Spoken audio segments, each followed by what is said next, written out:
Ever notice how two people can look at the same situation and see completely different realities? One person could get cut off in traffic and move on, while another person takes it as a personal attack.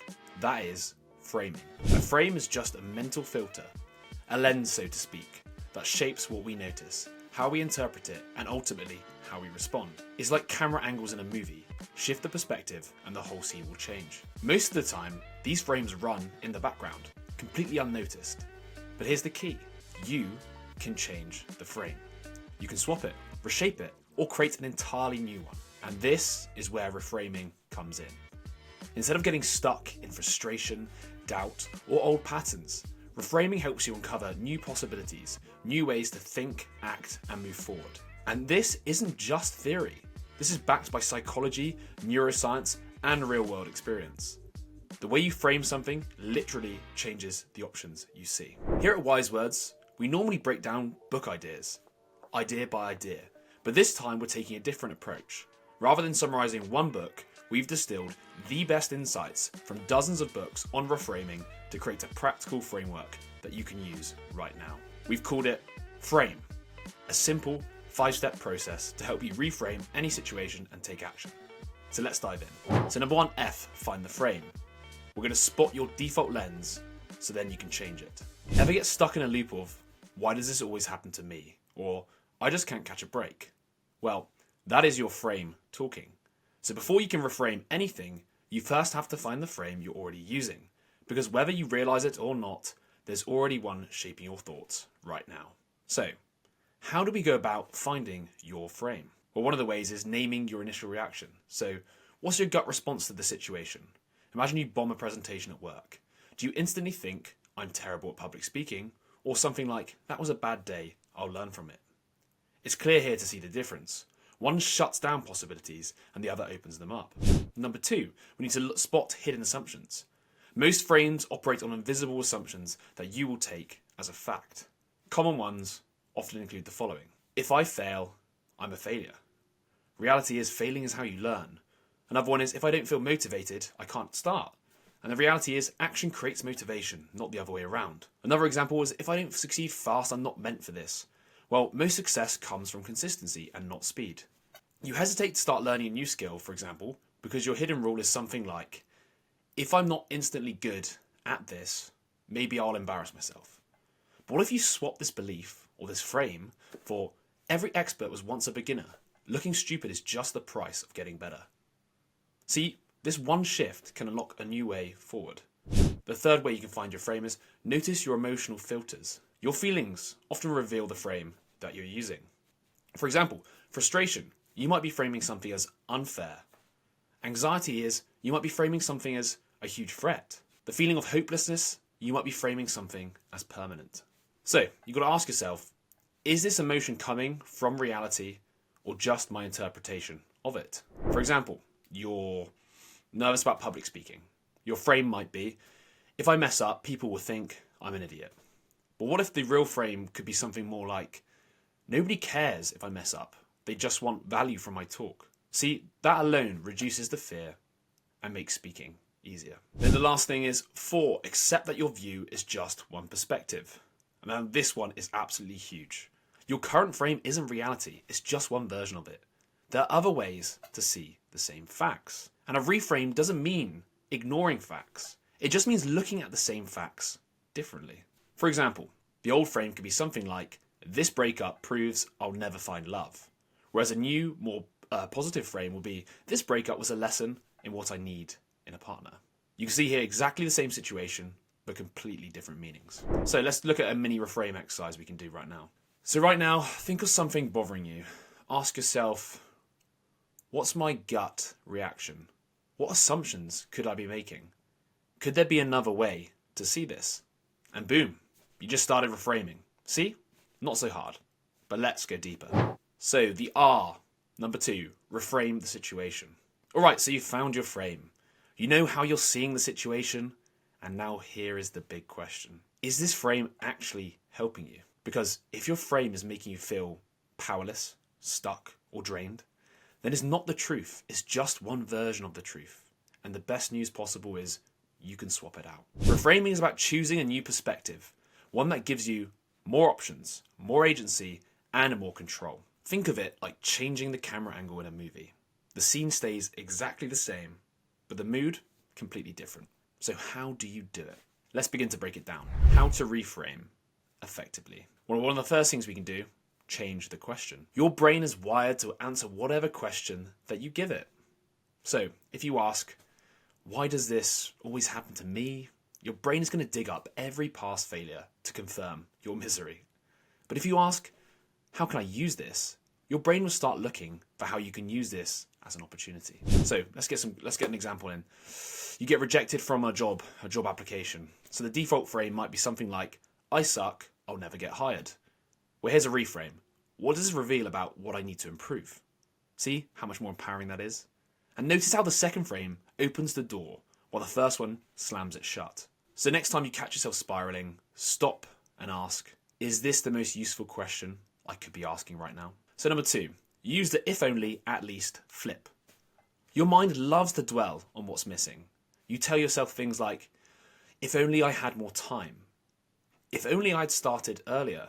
Or if only things were easier. This kind of thinking traps you into regret. Instead, we need to flip this to at least. So, at least I learned what to prioritize next time. Or at least I took the first step. Or at least now I know what to avoid in the future. So let's look at some more examples. If only I'd prepared more, I wouldn't have messed up that presentation. I mean, we could look at it from the at least side. So at least now I know exactly what to work on next time. You see, this small shift moves you forward instead of keeping you stuck in what could have been. And now number 3 is you can borrow a frame from another area of your life. So sometimes the best reframe is the one you're already using, just in a different context. Think about it. You might be patient with your friends, but hard on yourself. You might encourage others to take risks, but avoid them yourself. So ask yourself, how do I handle challenges in one part of life that I could apply here? Example, if you stay calm and patient while teaching a kid to ride a bike, why not give yourself the same grace when you learn a new skill? If you tell a friend that one failure doesn't define them, why not take your own advice? So, next time you're stuck, you need to simply ask, what would I tell a friend who was in my shoes? Then, the hardest part, actually listening to your own advice. Now, technique number 4, try the what if frame. So as we discussed before, your frame determines what's possible for you. So a negative frame is going to shrink your world, and a better frame is going to expand your options. So here's a really simple trick. Turn what if into a tool for possibility. So let's look at some disempowering what ifs. So what if I fail? What if I look stupid? And here's some empowering what ifs. What if this isn't a setback, but a setup for something better? What if this failure actually puts me on a better path? And what if this challenge is exactly what you need to grow? Those are great examples, I think. For example, an even better one, you didn't get a promotion. The old frame is something like, I'm stuck and I'm never going to move up. A new frame would be something like, what if this means I need to explore a better opportunity elsewhere? Suddenly what feels like a dead end becomes a stepping stone. So moving on to A from the frame framework, act with intention. So we need to turn this new perspective into action. Now here's where a lot of people get stuck. They find their frame, they've managed to successfully reframe the situation, and then nothing changes.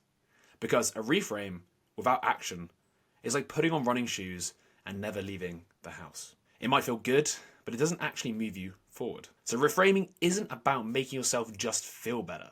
It's about giving yourself a better starting point for action. So why is acting with intention crucial? Well, your frame determines your available actions. For example, if your frame is, I'm terrible at public speaking, as we said before, you might avoid speaking opportunities altogether. But if your frame is something more like, I can get better with practice, you're going to start looking for ways to improve. Maybe you join a local Toastmasters like myself recently, rehearse out loud, or take a public speaking course. You see, you've got the same situation, but totally different actions. And a frame isn't just a mental shift. It can be and should be a cue to act. So then, how do we act with intention? Number 1 is ask what is the smallest step. Overthinking leads to paralysis, And the longer you think about something, the harder it feels to start. So instead of asking, how do I fix everything? Ask, what's the smallest possible step? Example, instead of, I need a new job, start with, I'll update my resume today. Instead of, I want to get fit, start with something like, I'll do 10 push-ups right now. And why do we do this? Well, because starting is the hardest part. The moment you break that inertia, it's going to be easier going forward. Okay, right now, think about something you've been avoiding. And now ask, what is the tiniest first step? Now we can do another little tip. So set a 5-minute timer and do something small. Even if it's imperfect, messy or awkward, just start. Technique number 2, we're gonna have to focus on what's in your control. So ever notice how we spend way too much time stressing about things we can't control? For example, you didn't get invited to an event. Do you A, spend hours wondering why, or B, call up a friend and make other plans? It's pretty obvious here that one frame keeps you stuck in frustration and the other one shifts you into action. And this is exactly the same thing with failure. Instead of, I failed, so I should give up, try, I failed, so I can learn and adjust. The moment you shift focus to what you can do, you take your power back. Technique number 3, use a process, not outcome mindset. And most people stay stuck because they think success happens overnight. And the truth is, it happens through daily process and arguably progress. For example, instead of, I need to be fluent in Spanish, try something like, I'll practice 10 minutes daily. And instead of, I have to build a successful business, try, I'll reach out to one potential customer today. So the problem with focusing only on the big outcome is that it makes every failure feel like proof that you're not moving anywhere. But when you focus on the process and the progress, every step becomes a win. So, what is the smallest and easiest action that you can take today? Not tomorrow, not next week, but right now. So moving on to M, make it meaningful. This is about tying your actions to something much bigger. Ever wonder why some people push through failure while others quit at the first sign of difficulty? Well, it's not just about talent, and it's definitely not about luck, although it can be. It's more about meaning. If your actions don't feel important, your motivation is going to die fast. And that's why you need to tie what you're doing to something bigger than yourself. So how do we do this? How do we go about making it more meaningful? Number 1, or the first technique, is finding the bigger picture. When you reframe something, you then need to ask yourself, why does this challenge matter? How does this fit into my long-term goals? Example, studying for an exam feels like a grind, but if you reframe it as, every hour I study is an investment in my future self, suddenly it begins to have purpose. For example, another one, struggling at work feels frustrating until you reframe it as, this is a part of leveling up my skills and career options. The same actions, but now they're tied to growth. Technique number 2, look for contribution. Some of the most resilient people aren't just working for themselves. They're working for something bigger. Example, you're tired of your job, but then you remember it helps to provide for your family. Or you're struggling to stay disciplined in the gym, but you think, if I take care of my health, I set a great example for my kids. See, when you connect your struggles to a bigger purpose, quitting stops feeling like an option. Technique 3, reframe struggles as part of your story. And this is the ultimate meta perspective. What if instead of seeing setbacks as this sucks, you saw them as this is part of my story? I mean, think about your favorite movies. Would you love the hero as much if they never struggled? For example, Rocky without training montages, boring. Harry Potter without Voldemort, what's the point? Now apply this to yourself. There's plenty of examples we can give you here. So for example, instead of this rejection sucks, reframe it as this is part of my success story. Instead of something like I'm stuck, try this is the chapter where I'm going to figure things out. You're literally writing your own narrative. So what kind of story are you going to tell? Technique 4, celebrate small wins. So a common mistake is waiting until you reach a big goal to begin celebrating. This is just simply a bad idea. And why is that? Because if you only reward yourself at the finish line, the journey is going to feel absolutely miserable. For example, instead of saying something like, I'll be happy when I lose 20 pounds, celebrate every single workout. And instead of, I'll be successful when I hit 100k subscribers, celebrate every new video you create. When you learn to enjoy the process, you actually want to keep going. And that is the secret to people who make things meaningful. They don't just rely on motivation. They build a reason to keep showing up. Now at the end of the framework with E, evaluate and evolve. Reframing is a lifelong practice, not just a one-time fix. So why evaluation and evolution matters? Well, here's something most people don't realise. Reframing isn't just something that you do one time. It's not like you reframe one situation and boom, you're enlightened forever. I wish it was like that. Life doesn't just work like that. Why? Because frames wear out. What worked for you yesterday might not work tomorrow. The job you once loved might start feeling stale. The habits that once motivated you might start feeling empty. And that is okay. It's part of the process. The trick is knowing when to reassess and adjust. And this is where the final step of frame comes in. E, evaluate and evolve. It's about checking in with your frames and asking, is this still serving me? If the answer is yes, fantastic, double down. But if the answer is no, it's time to make an adjustment. So, why you need to regularly evaluate your frames? Think about how we evolve in other areas of life. The way you dressed at 16 probably isn't how you dress now. And the way you handled stress 5 years ago might be totally different today. And the things that used to make you happy might not hit the same spot anymore. That's growth. And just like your style, habits and goals change, so do your frames. But if you're not checking in, you'll be stuck using outdated frames for your new challenges. So how are we going to go and evaluate and evolve your frames? Well, step one, we need to ask ourselves, is this frame still useful? A good frame should do two simple things. Number one, help you take action. And number two, help you feel empowered. If your current way of seeing things is making you feel stuck, drained, or powerless, it's time to evolve. For example, a student used to think, grades define my worth. That frame helped them stay disciplined in school. But now as an adult, that same frame makes them anxious about making mistakes. It's quite clear here to see the problem. That frame worked in one phase of life, but it can become toxic in another. So instead, they switch to learning is the goal and not perfection. The same person, but with a brand new, better fitting frame. Step two then is about learning from what's working and what's not. Not all frames need to be scrapped. Some just need simple tweaks. So try this. 1, look at a time when you handled something well. What frame helped you and can you apply it somewhere else? And 2, look at a time when you felt stuck. What frame were you potentially using? Could a small change in that perspective help? Let's just look at an example to make it clearer. You once used the frame, the obstacle is the way, to power through a hard workout. Now you're struggling with a career setback. Isn't it obvious that the obstacle is the way frame could help here? Often the frames that worked in one part of life can be transferred to another. And at the end of the video, we're going to give you a bunch of frames that we find super empowering. Step 3, embrace uncertainty and change. Here's the truth. Some things won't have clear answers or frames. Not every situation can be wrapped up with a neat little bow, and that is going to be okay. The key is to stay flexible, to recognize that sometimes the best frame is just simply, we'll see. Not everything needs to be labeled as good or bad.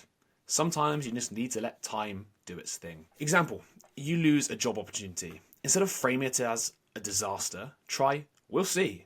Maybe this opens up something even better. This frame keeps you open to all future possibilities, rather than locking you into unnecessary suffering. Now, step 4 is making reflection a habit. So the best way to make sure your frames are still serving you is checking in with yourself regularly. So try this. Once a month, ask, what frames are helping me?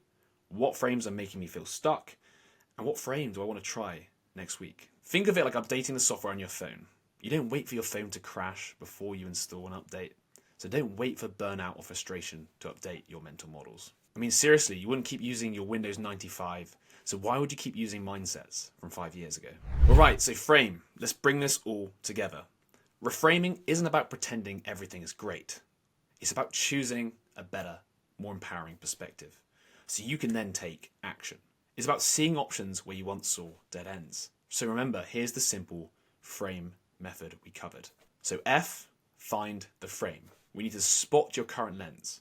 What assumptions are shaping how you see the situation? Then the R, reframe the situation. We're going to need to shift your perspective to one that serves you, because the meaning you give things controls your next move. Then we're looking at A, act with intention. A new frame is useless unless you follow it with action, and begin with the smallest possible step. M, make it meaningful. Now we need to tie what you're doing to something bigger than yourself, whether it's growth, contribution, or your purpose. Then E, evaluate and evolve. Keep checking in, If a frame stops working, adjust it. Growth means upgrading your perspective over time. And now this process isn't about being blindly optimistic. I want to repeat that. It's about choosing useful perspectives so that you can make progress. Because in the end, your frame will control your reality. So here's a list of bulletproof frames for life. So if you want to build unshakable resilience, here are some of the most powerful frames that we use every day. Number 1, this can't harm me. I may not have wanted it, but I decide what it means to me. Number 2, it doesn't matter what happens to you. It matters what you do with what happens to you. Next one, an excuse is a lie disguised as an explanation. Then we have, we suffer not from the events in our lives, but from the stories about them. One of my personal favourites now is, we'll cross that bridge when we come to it. We've got another one, looking stupid is the price you have to pay to get good at anything. Another great one, I'm good either way. A personal favourite of mine at the moment, relax, it's just chaos. Then we've got one we covered earlier, the obstacle is the way. This too shall pass. Then we got the idea also covered before, radical acceptance, so we'll see. Another great one as well for rejection, so rejection moves me forward. Then something like everything is figure-outable. So pick one of these frames, try reminding yourself of it daily so it becomes an ingrained habit. Because at the end of the day, the meaning you assign to life is the meaning it takes. If this video helped you see things differently, hit like and subscribe and share it with someone who might need a fresh perspective. Thanks for being here. I'll see you in the next one.